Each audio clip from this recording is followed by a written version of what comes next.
Got the truck pulled in the shop. But unbox this box, and I'm trying to get my address up in here.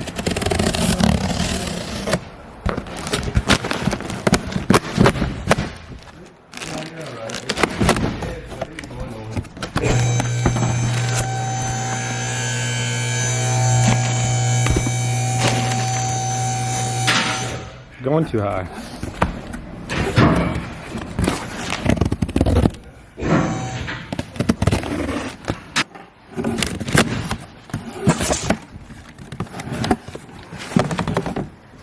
Nothing special, just normal springs. Stock height.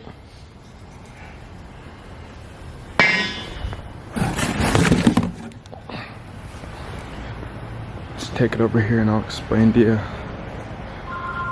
So if you're looking here, that's the rough country 4.5 inch lift. Obviously, like I said before, that's a big difference in the front and the back. So we're just gonna, I have the stock spindles. I think they're over there. We painted them black real quick, and then we're just gonna replace with the OEM size spring. And from there, we'll see if I want to go any lower than that. But I think for now that'll do. Before I actually get crazy with the rear suspension, I plan on floor linking it and stuff. So, and I might do a coil over in the front eventually. But for now, I don't want to have a 4.5 inch lift in the front and -2 in the rear. So let's get started. I'll probably time lapse through a lot of this. I have a lot of odds and ends to do today, so I'm not sure if it'll be me 100% of the time. But I do have new headlights and LEDs coming and stuff too, so let's get started. Since I'm probably going to time lapse through this, what has to come off is this spindle. So there's 2 bolts right here on the brake caliper. This whole thing has to come off. There's 2 bolts on the back of this. Take off the rotor and the wheel bearing, probably, yeah. Unhook the arms and the steering or the tie rod. The sway bar link, and this whole thing should drop. We should be able to get the coil spring in the new shock and put in the OEM spindle. You can see how this one has an arch. That's the lift, part of the lift kit to reach the arm. But yeah, we'll get started. I'll probably just time lapse through it.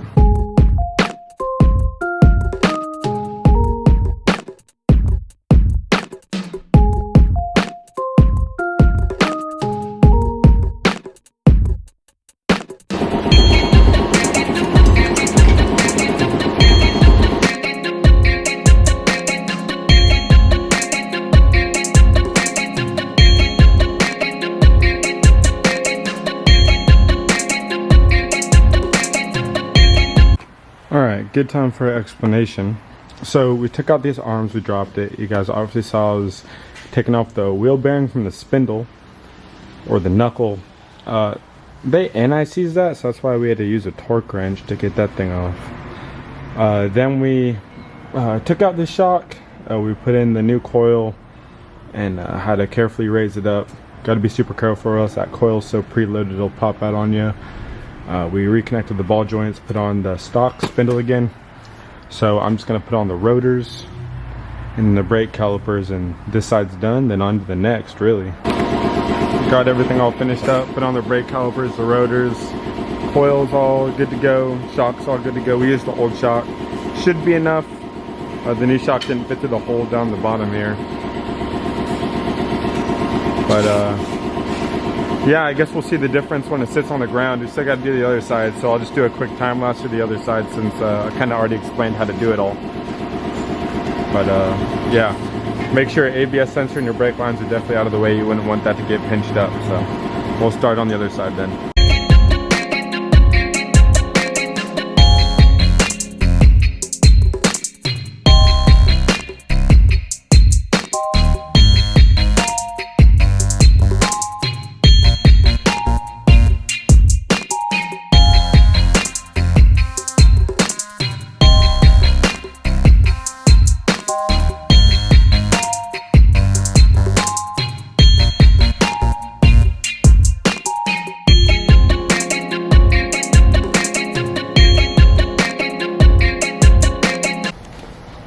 just got done with the alignment. Everything was all in the green by the time we were done. We measured it, so the front is 1 inch shorter than the rear, so yeah, it does have that forward lean for now, but I guess I'm just gonna have to deal with that. I had to bleed out the brakes, so he's refilling that right now, but it looks better. The front fender gap was pretty bad, but I think I've decided, like I said before, previously earlier today, I'm gonna go 2 more inches in the front, so it's gonna be right above the tire, and then I'm gonna go 6 lower in the rear. If you look at that little gap, that's about, from the top of the tire to the fender, that's about 4 inches. So I think by the time we put 6, it's gonna sit like right on top of that tire. So I think that'll look good. It'll have a little 2-inch lean, but that's what I told y'all I'd do in the first place. Other than that, looks pretty solid. We got headlights and taillights coming. I'll probably continue this video and put that in there too. I'm not trying to make a whole bunch of parts to this build, so yeah. Other than that, just finishing up. Let's skip over to putting headlights and taillights and some LEDs in. What's up? We're back, and we got a package and some LEDs. So it's time to switch out from the clear. I got some nice black ones, and those are just, I mean, they're bright, but they're yellow, so that's just not a move. And then I got some fog lights too, but I don't think those are coming in till tonight, so I'll just continue this over tomorrow. So this is taking a little longer than expected. Let's take a blade real quick.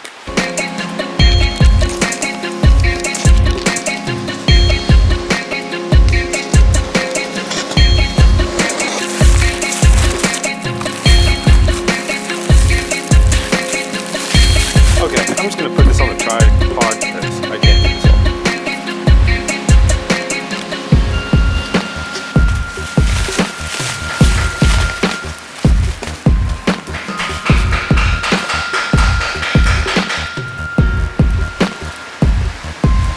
Alright, so I'm sure there's a million tutorials on YouTube of how to take these out, but it's literally as simple as this.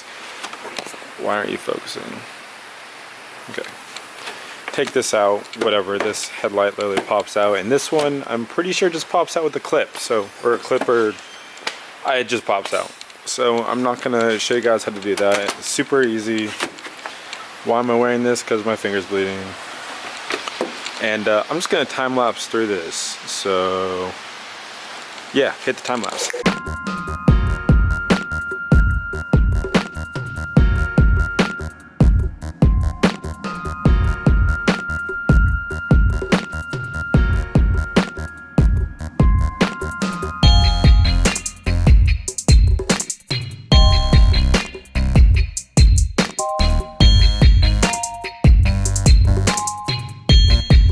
Alright, so I got them all in.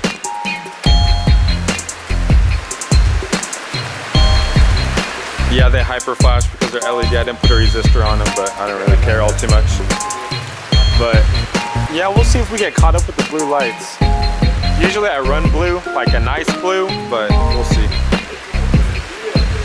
That's what I run on the Ford at least. But yeah, everything fit right. I shaved a little bit of the back of the support because I have a really big LED with a big fan in there. It doesn't really fit all too good. But next is the fog lights that's coming in a few hours. But yeah, it looks sick.